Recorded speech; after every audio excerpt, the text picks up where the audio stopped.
HR supply chain, highlighting and showcasing solutions for the most complex challenges facing the industry in 21st century by our team of subject matter experts and mentors. Broadcasting every week, all year round, we will present the most up-to-date series of podcasts and webinars. Hello and welcome to another episode of Bicara Supply Chain. This is Nur Hadi, your host. My guest today is Tun Kim, a procurement and supply chain leader. She is also a coach, a mentor, and currently working for IBM. Thank you for joining me, Tun Kim. It's really nice to have you on the show. Hi, Nahadi. Yes, it is really nice to speak to you too. And thank you so much for inviting me to your podcast. Absolutely. Okay, so today's topic is growing women in supply chain leadership. But before we get started, could you please share a bit about yourself and your professional background? Oh, certainly, Nahadi. Really excited to be able to speak on the topic of growing women in the supply chain leadership. Now, for me, supply chain is in my DNA, and in my career journey for more than 25 years, I developed my passion and my domain expertise in procurement, then expanded into the various disciplines in the end-to-end supply chain. Had opportunities to work on many transformation projects, collaborating with professional suppliers, contract manufacturers and executives, as well as leading diverse teams across the different geographies. To me, it was never a dull moment in supply chain. The other passion that I have is in the developing and the growing of leaders and talents. I spent a large part of my career to help to bring out the best in the people, helping them to maximize their potentials, both personally and professionally. So you have spent many years in the field of supply chain. What challenge did you personally encounter as a woman working in this space? Personal encounter as a woman. Okay, well, now when I look back at my career journey in the supply chain, I would say that I am very blessed as I have not experienced major challenges because I am a woman. Yeah. Personally, I did not see gender bias in this field. For instance, in the supply chain disciplines such as procurement, materials planning, inventory, and even fulfillment, there are many women professionals. Perhaps in some of the other disciplines such as engineering, manufacturing, and logistics, there is a higher ratio of men than women. But if I were to look at the whole supply chain, there is actually a relatively good mix of the men and women. So not in that field that I see this gender bias. So if you would ask me what is my personal challenge, I would say that my main personal challenge I remember in the early days of my career is not having that confidence to speak up in meetings, especially when the discussions are technical related. Mm-hmm. For example, when they talk about equipment, machines, tooling, or engineering, manufacturing, and production. Now, all these technical terms and terminologies really caught me.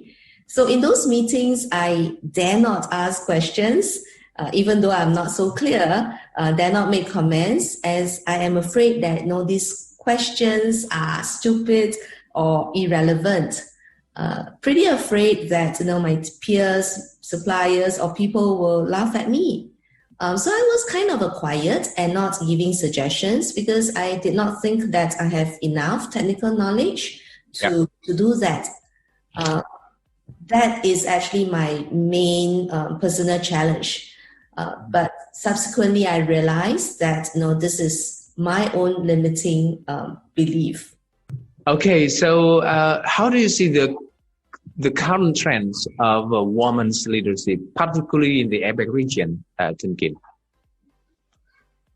Women's leadership, the trend. Nahadi, I think that there is a growing trend in terms of women's leadership in the Asia Pacific region. Yeah. Women today are actually far more confident about what they can and can contribute, and they are also more comfortable in enlisting men to be their ally. And similarly, men are actually also more open to becoming the ally. So yes, there is growing trend, and at the same time, there are more and more companies that embrace the culture of diversity and inclusion. They practice equal opportunity to be given to women. So I am seeing that it is an optimistic view in terms of the trend in the women's leadership. Let's jump to the another question, which probably one of the very, very important question. What is the best way for companies to grow women leaders in the supply chain? Nahadi, I'm sure could I give you more ways, not just one way, right? Of course, yes, please. Okay. Best way for companies to grow women leaders.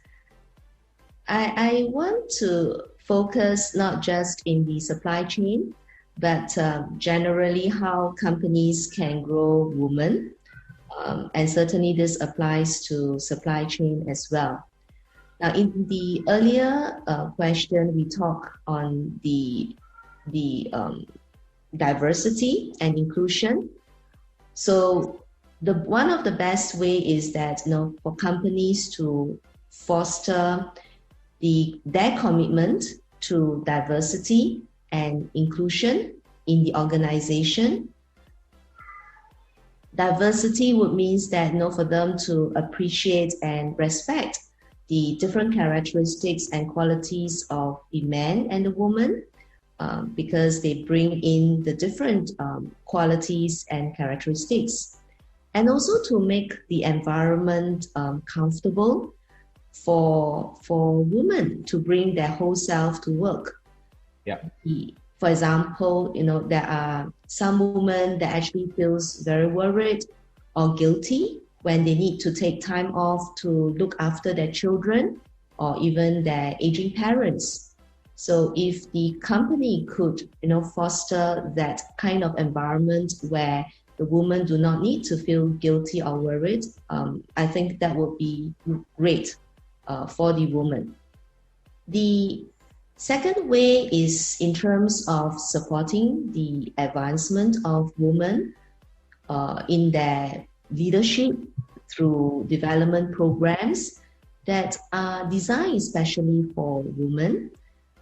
Some of the topics that possible to be covered will be how does women build network, how do they build relationships and influence.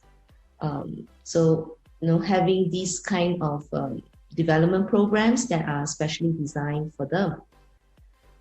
The other few ways will be in terms of mentoring, providing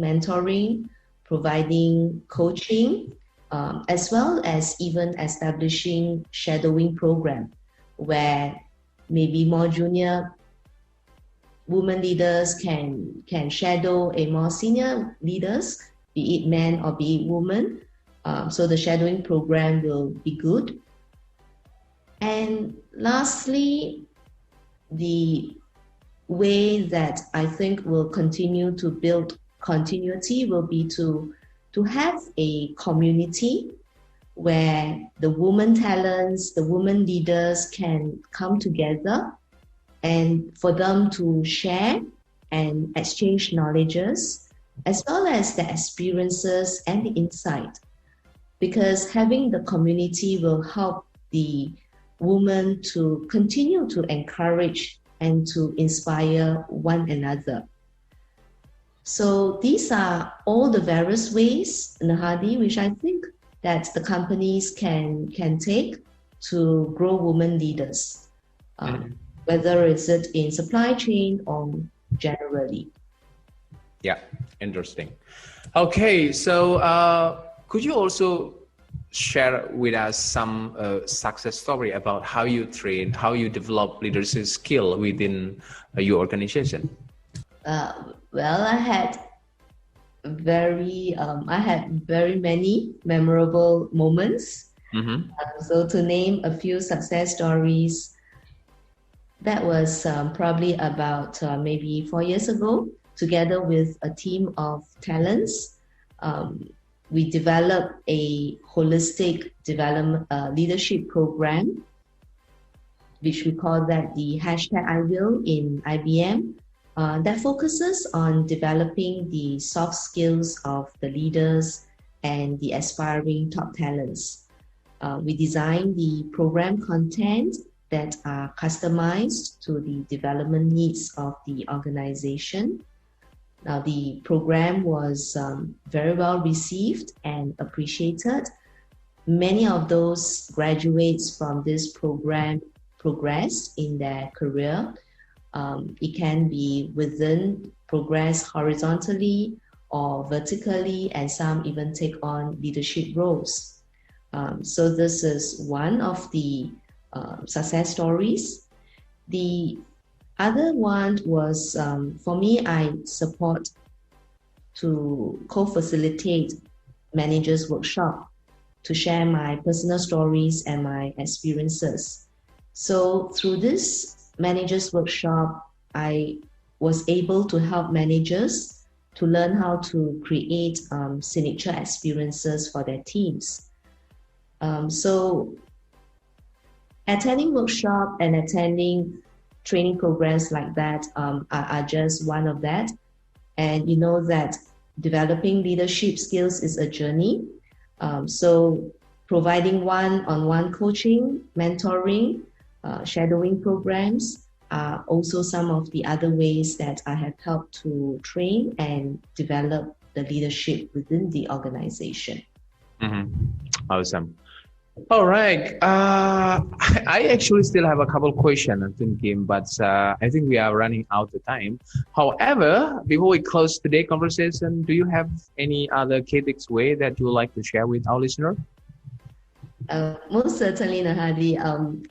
My message to all the women out there is first, dare to believe you can, trust yourself and your capabilities. Remember that confidence is actually very different from arrogance. Now, confidence is when you believe in yourself and your abilities, whereas arrogance is when you think you are better than others and act like you're better than others. So dare to believe you can, trust yourself and your capabilities. Now, the second takeaway will be to be bold and to have the courage to make the choice. You all know that you have the power of choice. Yeah. So you make the choice, be bold about it. You do have the power to choose to be a leader or not to be a leader. However, no woman out there should feel that she doesn't have the right to be a leader. And lastly, amplify your voice so that you can amplify your career. No one can make you feel small or inferior without your consent. So let's adopt the taking the stage mindset. So these are my 3 takeaways for the women out there who are listening. Okay, excellent.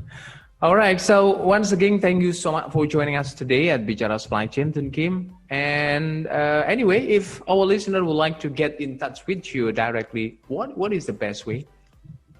The best way is, of course, to connect with me in LinkedIn. So Nurhadi, share with the audience on my LinkedIn. Sure. And we can get connected from there.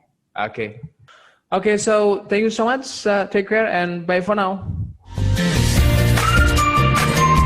At Bicara Supply Chain, we are committed to driving global perspective to embrace technological adaptation in improving process efficiencies.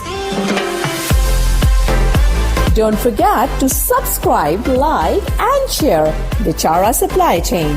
And stay tuned for the latest updates. To learn more, visit our website www.bicharasupplychain.com. Thank you for listening to us. We look forward to seeing you at our next episode.